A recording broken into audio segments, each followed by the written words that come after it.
जय श्री गणेश। जय हो छठी मैया। जय हो सूर्य देव की। प्रिय भक्तजनों, आज हम सुनेंगे उस पवित्र प्रभात की कथा जब उगते सूरज को अर्घ देने से जीवन में आती है नई नई रोशनी, नई आशा और नई शुरुआत। छठ शब्द का अर्थ है षष्ठी अर्थात छठा दिन। यह पर्व कार्तिक शुक्ल पक्ष की षष्ठी तिथि को मनाया जाता है, पर इसकी साधना 4 दिनों तक चलती है। पहला दिन नहाय खाए, दूसरा दिन खरना, तीसरा दिन संध्या अर्घ, चौथा दिन उषा अर्घ कहलाता है। यह अंतिम दिन सबसे पवित्र और दिव्य माना जाता है। इस दिन सूर्योदय से पूर्व व्रतीजन घाटों पर पहुंचकर उगते सूर्य को अर्घ देते हैं और अपनी तपस्या का समापन करते हैं। कहा गया है, अस्ताचल और उदयाचल दोनों सूर्य ही जीवन के दो छोर हैं। एक त्याग का प्रतीक है, दूसरा नवजीवन का। छठी मैया की पूजा सूर्यदेव और प्रकृति की आराधना का अद्भुत संगम है। यह पर्व केवल अन्न या जल से उपवास नहीं है, बल्कि यह आत्मा की शुद्धि, संयम और श्रद्धा की साधना है।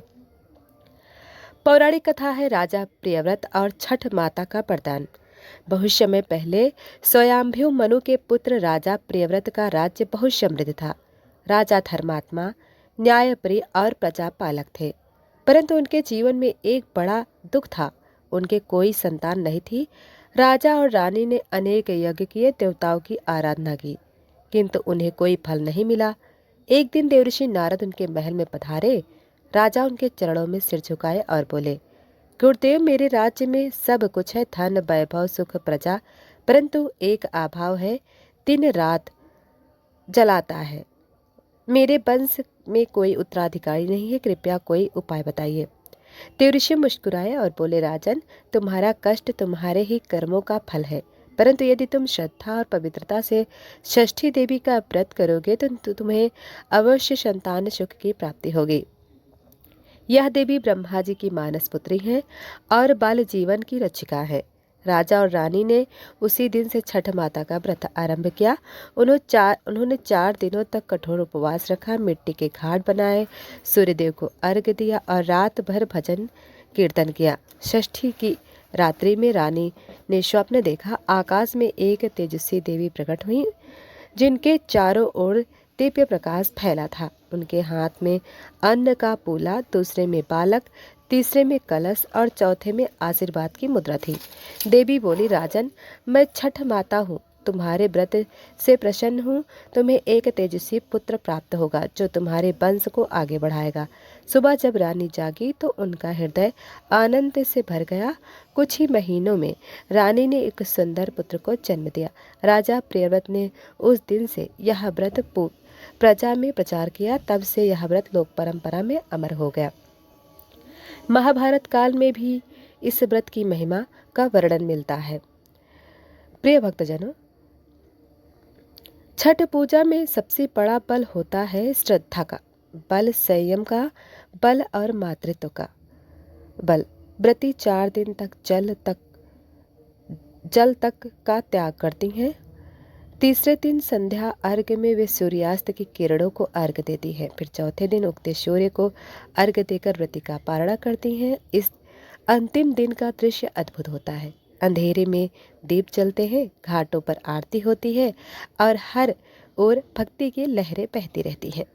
जब भोर की पहली किरण धरती पर छूती है, तब हर व्रती का हृदय भावनाओं से भर उठता है।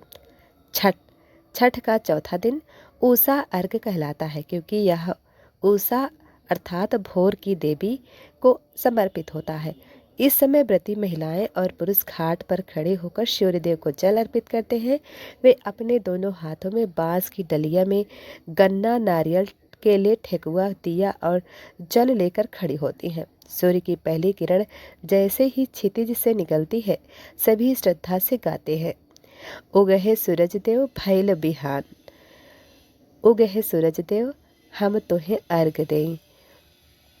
सूर्य की उस किरण पहली किरण के साथ ही सभी भक्तों के चेहरे पर दिव्यता झलकती है, मानो भगवान स्वयं धरती पर उतर आए हों। कहा जाता है कि छठ माता केवल सूर्य की उपासना नहीं, बल्कि वे प्रकृति, जलवायु और प्रकाश की साक्षात देवी हैं। उनकी आराधना से शरीर, मन और आत्मा शुद्ध होते हैं। जो व्यक्ति यह व्रत सच्चे मन से करता है, उसके घर में सुख, शांति, समृद्धि आती है। कई लोक कथाओं में उल्लेख मिलता है कि जिन दंपतियों को संतान नहीं होती, वे छठ माता का व्रत करते हैं और उन्हें संतान का वरदान प्राप्त होता है। व्रत करने वाले कहते हैं, हमने देखा है जब कोई मन से छठ करता है तो छठी मैया कभी खाली नहीं लौटाती। उषा अर्घ देने के बाद व्रती घाट पर ही माता से क्षमा याचना करती हैं। वे हाथ जोड़कर कहती हैं, छठी मैया, यदि व्रत में कोई त्रुटि हो गई हो तो क्षमा करें। हमारे घर में सदा सुख शांति बनी रहे और आपके चरणों में हमारा मन अडिग रहे। इसके बाद वे घर लौटकर कच्चा प्रसाद ग्रहण करती हैं। यही पारण कहलाता है। इस समय पूरा परिवार एकत्र होकर माता का भजन करता है, प्रसाद बांटता है और धन्यवाद देता है। आज भी छठ पर्व न केवल बिहार, झारखंड या पूर्वी उत्तर प्रदेश में, बल्कि पूरे भारत में, विदेशों में भी अपार श्रद्धा से मनाया जाता है। विदेशों में बसे भारतीय परिवार अपने घर की बालकनी या पार्क में छोटे जल पात्र रखकर सूर्य को अर्घ्य देते हैं, क्योंकि यह केवल पर्व नहीं, यह भावना और संस्कृति का प्रतीक है। छठ पर्व हमें सिखाता है, जब हम प्रकृति की पूजा करते हैं तो जीवन में संतुलन आता है। जब हम सूर्य को प्रणाम करते हैं तो प्रकाश और ऊर्जा हमारे भीतर जागती है। जब उगते सूर्य की लालिमा जल पर झिलमिलाती है, तब व्रती की आंखों में आंसू और मुस्कान दोनों एक साथ झलकते हैं। तब मानो स्वयं छठ माता कहती हैं, हे मेरे भक्तों, मैंने तुम्हारा व्रत स्वीकार किया। अब तुम्हारे जीवन में कभी अंधकार नहीं रहेगा। वह क्षण इतना पवित्र होता है कि हर ओर घाटियों की ध्वनि, आरती के गीत और जल की लहरें मिलकर एक दिव्य वातावरण बना देती हैं। छठ केवल व्रत नहीं, यह प्रकृति, प्रकाश और पतिव्रता का उत्सव है। प्रिय भक्तजनों, यह माँ और पुत्र के प्रेम की अनुभूति है। यह एक ऐसा पर्व है जो जीवन में संयम, श्रद्धा और संतुलन सिखाता है। इस प्रकार छठ माता की पूजा का समापन उषा अर्घ से होता है और जो भी इस व्रत को निष्ठा से करता है, उसके जीवन में सदैव सुख, आरोग्य और समृद्धि बनी रहती है। तो प्रिय भक्तजनों, आपने सुना छठ माता की कथा। अगर आपको यह कथा पसंद आई हो तो वीडियो को लाइक करके